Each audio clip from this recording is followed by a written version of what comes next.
Why, hello there, folks. Welcome back to the Ramen Shop Detective Agency. This is going to be case file number 7. I know it has been a while since we last opened up shop and cracked open a file, but do feel free to be comfortable. Take your coats off, have a seat, order whatever you like. We got a very quick one today just to ease our way back into the normal biz of things, and it's going to be about the first Yu Yu Hakusho movie. If you're a Yu Yu Hakusho fan with just general knowledge, you would know that Yu Yu Hakusho has two films. One being The Golden Seal, which we will be talking about today, and the other being Poltergeist Report, which we will be talking about probably after the Dark Tournament. There's reasons why I place these films where I place them, just because I feel like if you were to canonize them into the anime manga storyline, I feel like they would fit best where I'm going to be talking about them. So I talked about it in the last upload that I like the Golden Seal being placed right after the Yukina rescue, purely because I think we needed a bit more of a buffer between them thinking they defeated Toguro and then Toguro just showing up and saying, "Yo, what's up, motherfuckers, I'm back." Like immediately the next episode / the next chapter. I mean, there is a one chapter. No, that's different. That's after the Forsaken Beast. But yeah, there's kind of no buffers. Toguro just immediately shows back up and then punks Yusuke into the Dark Tournament. So I feel like if you just had something short, it doesn't need to be too long, this would probably be perfect. Now, I have expressed and I'm not the biggest fan of these movies, especially this first one, but there is some good to take from it. It is interesting to learn about it and just to have the general knowledge of it. So we're just going to go over this file really quick. This one definitely won't take long today. I'm working on this new structure that I will be applying for future videos, especially for the Dark Tournament, where I'm going to go over maybe a little background behind the scenes stuff for it, like who produced it when it came out, quick summary of the movie, my overall thoughts of the movie, the good and the bad, and then we will wrap up. So, not quite back up to normal business. I'm just doing a little quick stop and, stop, open up shop kind of thing until we are ready to go with the Dark Tournament. But I hope you guys enjoy. I know it's been a while since I uploaded a video, but I'm going to be back on it. I'm going to try to do weekly. If I can't do weekly, I'm going to try to do bi-weekly. If I can't do bi-weekly, then we're back to doing the same thing, one video every 3 weeks. It just depends on how I manage my time. Hopefully I can manage it well. So, anywho, let's get to getting to the facts. Yu Yu Hakusho the movie is also referred to as the Golden Seal. It is the first feature film for Yu Yu Hakusho.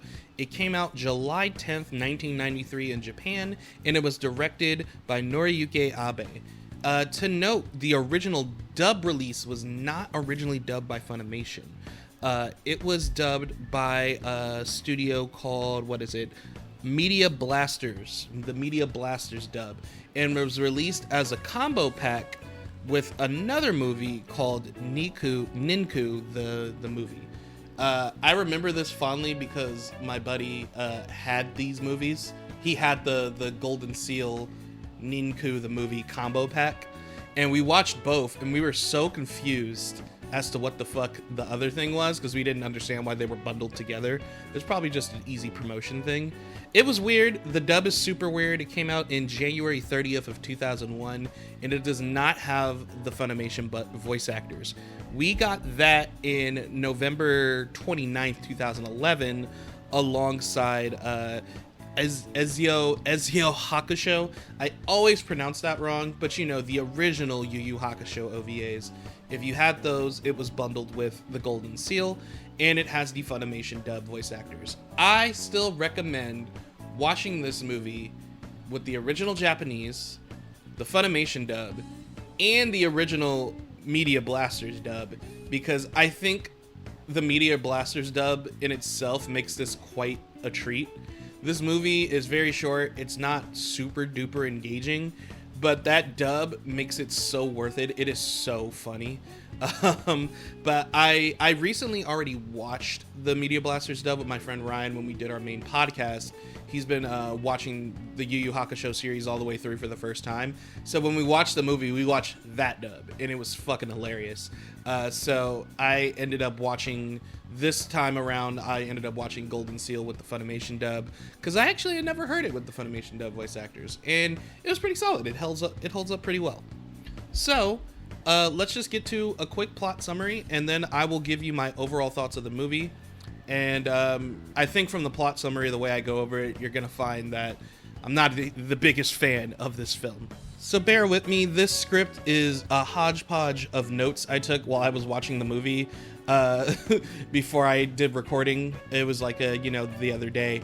And it's a script, but it's also just general thoughts of what I'm viewing at the time on the screen, because there's not a lot to dig into here, so it's just weird. The movie's just weird to me.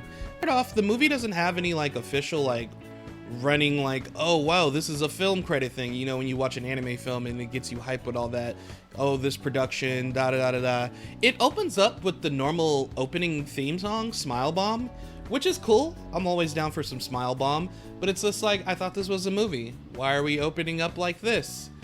And it just kind of moves from there. And then I have to note that if you have not seen this movie before, which I highly recommend, this YouTube channel is not to replace going to the original source material. It's to supplement it. It's to complement it. You know, you know the source material, and then we talk about it. But this movie is only 25 minutes, so that's one thing to note. So you're already kind of I thought this was a movie. So the movie opens up with Botan heading to get Yusuke in the living world, hoping he's ready for a fight. Credit where credit is due.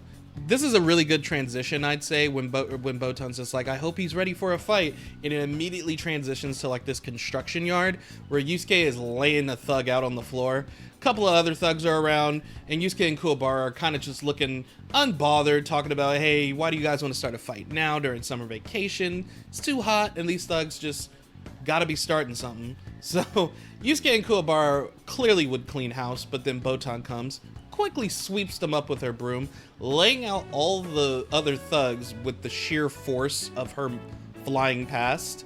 And if it sounds like I'm moving through this really fast, it's because we only got 25 minutes in this film, and it goes really fast. So after this, Kuwabara and Yusuke are running as Botan's flying by, and they're talking about what the fuck is going on. Koenma has apparently been kidnapped, and they go to Spirit World to talk about it.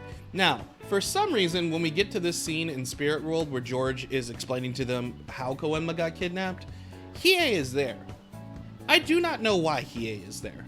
He's there, he's standing there, he's being informed of things, but he does not say a single line. He does not have a line in the movie until much later, into the later half, which goes to say a lot because this movie is only 25 minutes. So I don't understand why he was in the scene, but he's there. So all the Hiei fans, there's Hiei. And George explains to them that they were going to the beach because Koenma wanted to wear his little one-piece swimsuit kind of thing, like it's the olden days, as Yusuke comments. And as they're chilling, this weird demon creature named, I think his name is Garuga. I believe that's how it's pronounced. I always fuck his name up because it's so weirdly spelled. Comes, takes Koenma, tells them, hey, bring the golden seal for Koenma. Oh my god, is that a siren? So as I was saying, Garuga says, hey, bring the golden seal to this volcano location we're at, or we're gonna kill Koenma. That's all. Deuces. And so that goes out, and Yusuke and Kuwabara are like, well, what's the golden seal? The golden seal is apparently the thing King Emma uses to seal off approvals to where people are going to go in Spirit World. As you know, Spirit World is based off the old mythology, Chinese and Japanese mythology, of there being this guy, King Emma, who judges the dead when they pass on. So due to the number of your good deeds or bad deeds, you get sent to different places. Some can be paradise, some can be like a living hell. Like how Toguro volunteered to go to Limbo in the Dark Tournament. We'll talk about that when we get to there. But this thing is a powerful item if King Emma himself uses it to judge the souls of the dead. And if it fell into the wrong hands, it could throw the balance of Spirit World and even the world of the living out of whack. So they can't just give it up. But Yusuke picks it up. He's like, yo, we gotta bring it regardless. I don't plan on giving it to the guy, but we need it to get Koenma. So Kuwabara and Yusuke are about to head off, but Kuwabara notes that Hiei just suddenly vanished. I mean, if you really weren't paying attention, you wouldn't even realize Hiei was in the scene. I just find it so weird that they put Hiei here. Why? He didn't do anything. And it kind of is explained later when he shows back up, but I still think it's weird. We're gonna get to it. So Yusuke and Kuwabara head out to go get Koenma. Meanwhile, we get the volcano location where the true mastermind of the kidnapping is shown. This little childlike being named Koashira. Now, Koashira is like a pun like Koenma. Koenma is the son of Enma. He's little Enma. So Koashira is a pun on that, so he's little Ashura. I thought that was a cool little note. You know, this movie has some good things going for it here and there. I thought that was a cool use of naming. All the children of these deities are just little whatever. Kind of like Thor, Odinson, son of Odin, shit like that. I thought that was neat. So they're chatting it up. Pretty much Koashira wants some sort of revenge against Koenma, and he's gonna use the golden seal to get it. Meanwhile, Garuga is just holding Koashira in the palm of his hand because Koashira is that small and Garuga is that big. So now, time's running out. They have until about sundown before this wooden board Koenma is attached to falls into lava and Koenma dies. So time is not on their side. So Yusuke and Kuwabara and Botan end up walking through looking like some weird construction site looking area.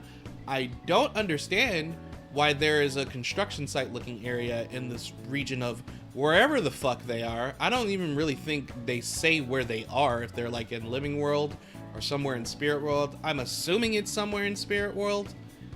But why is there a construction site here so close to like a volcano? I don't know why. Maybe it's to parallel that there was a construction site at the start of the movie in Living World. I still think it's weird. And they're using it to their advantage as a specific set piece for something they want to animate, which is cool, but weird. Anywho, this place is patrolled by some goblin bandits who have word that Yusuke and Kuwabara have the golden seal. A fight breaks out. Yusuke and Kuwabara are thrashing these niggas, absolutely wasting them. And before things can escalate any further, boulders start getting dropped on them. So this is admittedly like probably my favorite scene of the movie. I think it's animated really well.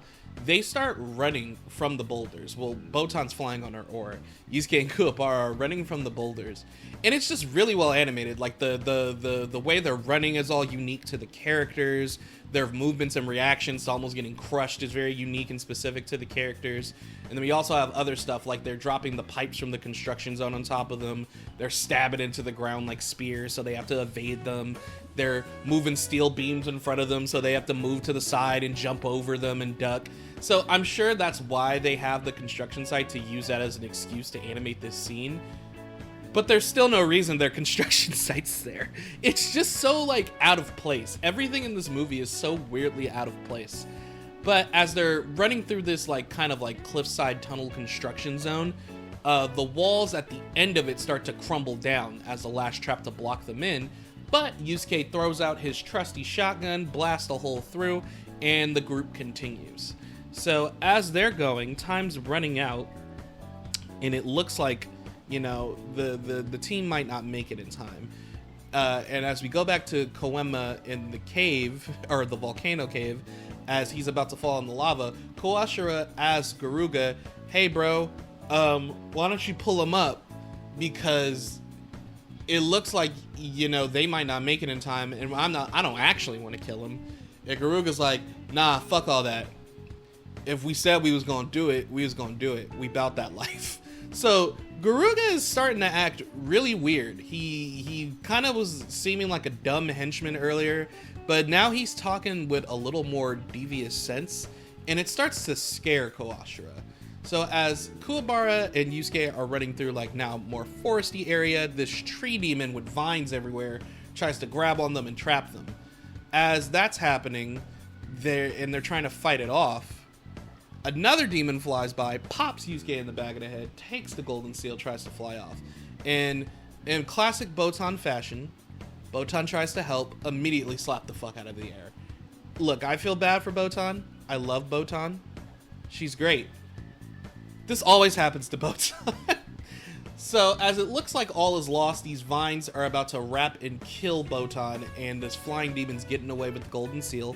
Who shows up? None other than the boy, Kurama, easily able to slip through these plants and save Botan. Kurama's ability over plant manipulation is easily going to stomp a tree demon. This guy has no chance in hell. But what about the flying demon, you say? Well, here comes the flying shadow himself, Hiei, slicing this man to bits, taking the golden seal back, giving it to Yusuke, and telling them to head out. So it seems that Hiei went out to go get Kurama, and that's why he vanished in the earlier scene. But again, this is really weird, because why was Hiei there in the scene in the first place if he had no lines? You could have just as easily given Hiei some sort of lines to have a presence there in that earlier scene, or just have said Spirit World called for Hiei and Kurama. They're technically still on probation at this point. Why not just say like, hey, go do this and help Yusuke and Kuwabara? Kurama will be more than willing to help, and Hiei, out of his own selfish pride, would go as well. And then they could just say, Spirit World sent us. I don't know why Hiei was in the previous scene. It's so pointless. But as the group, the boys run off, Hiei and Kurama hold down the fort against this wave of oncoming demons after the golden seal. And we get another admittedly cool scene where Hiei and Kurama are slicing and dicing through these demons. And now we're back to Yusuke and Kuwabara running closer and closer to the volcano, but as sundown is quickly approaching, they are attacked by another horde of demons. We get another scene of Yusuke and Kuwabara fighting these demons while running, Kuwabara slicing through them with his sword, Yusuke punching them down with spiritual energy-coated punches, and they have their classic back and forth banter that I love. Another reason why I would want this movie to be canonized, just to have more of a buffer. I like Yusuke and Kuwabara's back and forth dynamic. I always talk about that a lot. That's what I love the most about the Yukino Rescue arc. Their banter, their friendship, the way they can just bounce like just jokes and insults off of each other is like gold, and it keeps you entertained. And so we get a little quick one right there. And as it looks like they're not quite about to make it, the GOAT Kuwabara, of course, gets the goated idea of giving Yusuke a boost. He extends his sword like he did in the fight against Byakuya, uses it as a pole vault, has Yusuke jump off his back, and in classic Kuwabara comic relief fashion, he crashes into the side of the volcano while Yusuke makes it up top. So now we're getting to the final confrontation. Yusuke drops the seal on the floor to get Koema, they untie Koema, Koashira picks up the seal, he thinks he's got it, and Garuga shows his true colors finally, taking the seal from Koashira, revealing his true form to be a demon known as Yasha, one that Botan comments is on the most wanted list. Another reason why this movie would be good to be canonized at this point. They just beat Toguro. There's a nice little fillery buffer, and we got another most wanted demon, so we still got some early Spirit Detective Saga vibes going on before the Dark Tournament. So Yusuke is about to fight this man after Botan gets smacked the fuck up by Yasha. So this is the second time in the movie they just had Botan get slapped. Like one shot slapped to the ground. And this time she's kind of like passed out. And I was like, why did they do that? Why did they do it twice? I feel bad for her, but it's so classic Botan. And in response, Yusuke, you know, his emotional senses get out of whack. He gets a boost in energy and rushes Garuga. But unlike most times when Yusuke gets that spiritual boost, Garuga, now Yasha, beats the hell out of Yusuke. This is a pretty decent fight scene. It's not better than some you would see in the season 1 of the anime, but for its time and for this movie, this is probably really well done. Like, he is just socking Yusuke in the gut full on, blocking all his punches, slams him into the side of like the wall of the volcano, and then shoulder checks him, ripping his clothes up, He's bleeding. Yasha has like spikes on his shoulders. So it's crazy. Not to mention, Yasha has a technique that can counter Yusuke's spirit gun. Earlier when Yusuke first shoots at Yasha, who was still Garuga, Garuga's chest opens up, revealing a reflective kind of mirror item within, and it bounced the spirit gun off and shot it back at Yusuke. This would be cool too if it was in the main storyline. They could flash back to that time Yusuke shot the spirit gun at Hiei and Hiei jumped over it, but then it hit the Forlorn Hope, bounced off the mirror and hit Hiei in the back. It's kind of similar to that, but it's like specifically built to do that. So I thought that was cool. Yusuke's signature technique is immediately shut down by Yasha, and Yasha seems to have the advantage in terms of just throwing the hands. So it looks like all hope's lost. Koashira and Koema are hanging on the side of like this cliff in the volcano, about to fall in the lava, and Yasha's about to kick them off so they die. Kuwabara and the others show up, but they're kind of too far off to help at the moment. But that's when my boy Yusuke gets up, gets his second win. Fight's not over yet. As Yasha's distracted, Kuwabara and the gang go save Koema, Koashira, and Botan. So, Yusuke fires another spirit gun as Yasha rushes him. Yasha reflects it with the mirror. Yusuke dodges that, hits the wall, the side of the volcano. Lava spews out of the wall. Now, my problem with this scene, all these people should be dead at this point.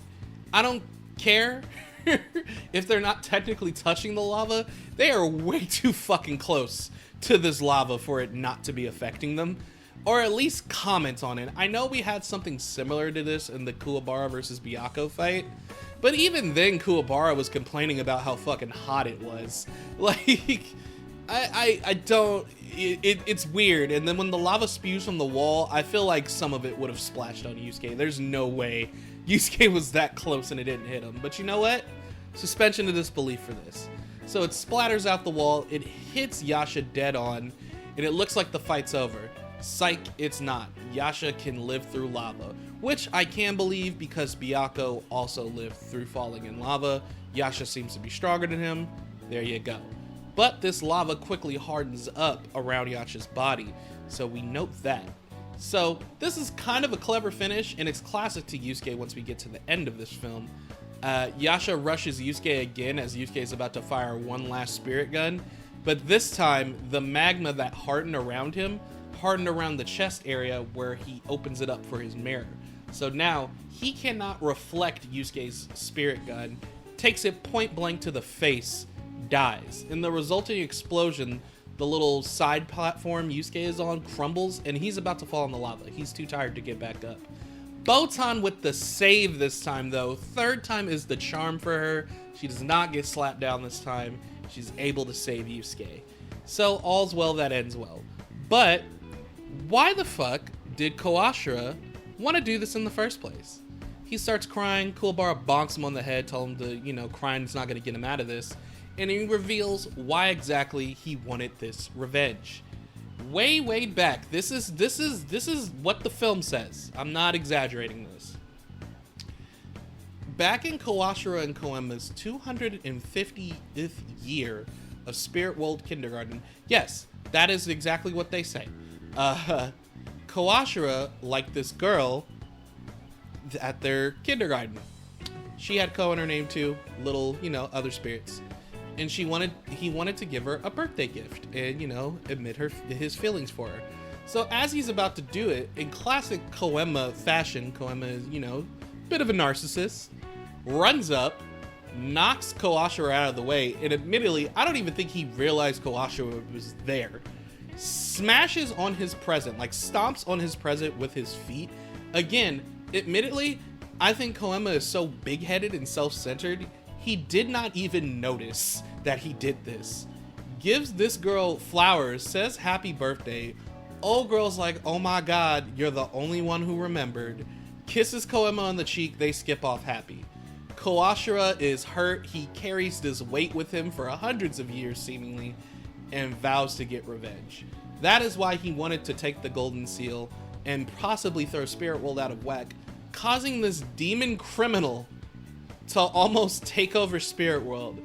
Yeah, because he stole probably what was a short-lived schoolyard romance. It's ridiculous. Yusuke thinks it's hilarious. Kuwabara does not. He bonks Koashiro on the head again. We cut to some time later. Botan breaking down. The golden seal was returned, so no harm, no foul. Koashiro was punished with 10,000 spankings. Same punishment Koenma gets because his dad says you're getting the punishment because you got kidnapped. You let yourself be kidnapped. So King Enma already is kind of a shitty dude in Yu Yu Hakusho, so you can just chalk this one up on the board for him. Did he just victim blame Koenma for getting kidnapped? I forgot this happened. I forgot Koenma got the 10,000 spankings because he let himself be kidnapped. What? Sir, what? But anywho, that is the end of the film. And right at the end, we get the classic Yusuke won the fight by luck trope of season 1, where Kuwabara's like, dude, yeah, this is no laughing matter. That was really close. Had you not thought of that lava trick, you probably would have been fucked. And Yusuke's like, oh yeah, I'm lucky that worked. That was a total fluke. He was not trying to intentionally do what he did in that fight. He was just shooting because he couldn't think of anything else to do. And he happened to set himself up for a good situation. So it's classic Yusuke, I won the fight with some luck and some grit.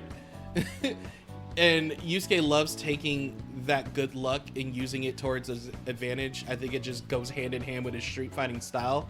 But while he thinks it's hilarious, Botan and Kuwabara are not laughing. They are like, yo, you bet Spirit World on dumb luck. Yusuke runs off. We get that classic joke, pans up over the city, end of the movie. And do we get a movie credits roll? No, we get ending 2 of the anime, Sayonara Bye Bye. I mean, I'm not mad at it. It's my favorite ending, personally, in Yu Yu Hakusho. But this was a filler episode. So I couldn't help but go over my overall thoughts as we were talking about it. But I'm just going to quickly summarize the good and the bad points, and we're gonna wrap up from here. So, what are the good points I have to say about Yu Yu Hakusho: The Golden Seal? I got a couple. I think the animation, for the most part, is nice. It's not like superb movie quality. I feel like a lot of movies during this time period, I believe this came out in '93, look better. I've seen movies look better that came out around this time period. But it is better quality than the average anime episode of Yu Yu Hakusho that came out in the Spirit Detective Saga portion. So I can give it that. A lot of the sequences, like the choreography of like I said, when they were running down that construction mountainside and they were dodging the boulders and all the construction beams and stuff, that scene looked really good. The short scene of Hiei and Kurama fighting off the demon horde looked really good. Yusuke and Kuwabara running, fighting those demons looked good. A good chunk of the Yasha fight, it had some solid moments. There's some good animation in here. It looks decent. Some of like the jokes kind of very much hit on the head for Yu Yu Hakusho. I feel like it's classic. Like that short amount of Yusuke Kuwabara banter we got was good. That immediate transition of Botan saying, I hope Yusuke's ready for a fight, and immediately Yusuke's in a fight somewhere in the city. I love that transition. I thought it was really nice. There's some good in it, you know? I think the ending's really cute, ending on that joke of Yusuke winning by a fluke. Often, you know, he often did during the Spirit Detective Saga. A lot of his wins came with a good bit of luck. So, you know, that's the good. The bad, everything else. I can't lie to myself. I don't really like this movie. The plot's very silly. It's a very fillery, jokey plot. It doesn't really contribute much to the main. I mean, it's not supposed to. It's just a movie, but it's just like, you know, it's whatever. The Koashira thing was like very silly. Yasha being like the actual big bad, like a demon criminal in disguise, that's pretty cool. You know, it's been done before. We've had like rando stuff, but I still think it was like kind of cool that it subverted us to being like, oh, this is kind of a joke, to like, oh, this is kind of serious, you know. But it's very whatever. I can't really say much about the music. The music's not bad. but they didn't make any original music for the movie. All the tracks used in this movie are just the normal tracks they use in the show. Even the opening, the ending, the music during the episode, all of it is just from the show, which inherently isn't a negative. But when you think of like anime movies, you think of original scores for the anime movies. Like, yeah, they'll probably use some tracks that they normally use from the show, but maybe like remixed or updated or something. They didn't even do that. Like, there was no new music. It's short, it's 25 minutes, so they had to cram this plot into 25 minutes. And this is why I say, like, if they did like a reboot of Yu Yu Hakusho, my ideal anime reboot for Yu Yu Hakusho is doing more of the manga stuff that they cut. Like, since it's already established what Yu Yu Hakusho is as a series, I feel like they could more so get away with doing the full ordeal arc with all the other chapters of Yusuke being a spirit and helping people. I love those short story chapters. I know a lot of people think Yu Yu Hakusho moves slow early because it's not into the action yet. But I think when I think of Yu Yu Hakusho, when I think of a lot of stories, I think of characters and story first and how those two revolve around each other rather than the action. I know Yu Yu Hakusho is a shonen, but a lot of those chapters are really well done stories, and they really highlight Yusuke as a person. Not that he evolved into becoming a better person, because he does, but Yusuke kind of always did have a kind heart. He's just a very misunderstood, delinquent kind of kid, and he needed something to guide him better. And so when you see Yusuke actually helping these people, not only because it helps him with this ordeal, but also because he's just a good person, it's nice to see. So to have like stuff like this put into the canon, I would make it fit after the Yukina rescue arc. I would put it shortly after that. It doesn't have to necessarily be summer vacation, because it wasn't summer vacation around the time Toguro returned or whatever. You could just put it after, like they've just been chilling, living their lives, and then this event happens. And then make it like a couple episodes. Make it like 3 episodes. Like, oh, Koema's been kidnapped, all on the way, 3rd episode, the fight with Yasha, wrap up. Then Toguro returns and we move into the Dark Tournament. That's how I would have it done. I would... Koashira could have that silly little background gimmick still. In exchange, make Yasha more intimidating of a villain when he does show up, or the build up to it more intimidating. And then, you know, give the demon grunts chasing them, give a few of them a little more personality. So, like when Kie, Kurama, Kuwabara, and all of them do fight against them, like, it's more enjoyable. Like, the Four Saint Beast are very short-lived characters, but they're memorable because they did at least have some personality that counteracted with the people fighting them. Like, Genbu was talking that good shit, even though he was the weakest of the Four Saint Beast, and though he had, like, this unique aspect to him, like, he was made of stone, he could fuse with stone, you couldn't just destroy his body because it was made of rock. He fought Kurama. Kurama is the smart one of the group, and though Kurama risked getting a serious injury, he was able to find the core of Genbu, destroy it, and kill him instantly. You had Byakuya and Kuwabara. Kuwabara seemingly being this cowardly character, and Byakuya this kind of warrior, like, I'm not even gonna waste time against you, only to completely underestimate Kuwabara at every twist and turn, to his detriment. Was like the perfect counter. Like, every time Kuwabara took advantage, it's because Byakuya already thought he won. You have Seiryu, who's like cold-hearted, like this ice dragon kind of demon dude, cold-hearted dude to the core, and though Hiei is like the cold one of the group, he still has a sense of respect for others, and he found it so disrespectful what Seiryu did to Byakuya, he fucking immediately kills him. Like, it's quick in the anime, but it's like a panel in the manga. Like, the fight starts and it ends the next page. Like, Hiei immediately kills this man. And then, of course, you have Yusuke versus Suzaku. Suzaku thinking humans are inferior. Why do they get to live in the world of the living and live in the day and all that stuff? When, you know, demons and apparitions are more powerful. We deserve it more. I'm going to take advantage of your emotions. I'm going to use your little girlfriend against you. And it only fueled Yusuke further to put his all in, his very life, to beat Suzaku. You know, they don't have to have very complex characters, but just having personality traits adds to the storyline. And even if they don't, it helps your main characters show out more. Like, it helped the main crew in the Forsaken Beast arc shine better that these Forsaken Beasts had at least baseline traits. Because it's just like, oh, this is how you act, this is how this character responds to that. So there's ways to make this work, and you can make it fit. And if you weren't gonna make it like a 3-episode thing into the anime, make it a feature-length film, give it some length, you know? But overall, this movie isn't like horrible, but it's not great. It's like a 4, 5 if I'm being generous. But that's all I have to say about it. We're not gonna get any deeper into like character growth because there is none. It's just a 30-minute film. The characters are the characters that they always are. Oh, one last good thing I'll note. I do like when Yasha's like, why are you, when he's talking to Yusuke, he's like, why are you trying so hard to protect this like self-centered, overgrown toddler of a person? When he's talking about Koema. And Yusuke responds with, because even though he's like that, it's because of Koema that I got a second chance to live. It's because Koema was like, dude, you weren't supposed to die. We didn't expect you to protect that kid. We're going to give you a shot to get your life back. It's because Koema allowed the ordeal to happen that Yusuke is alive today.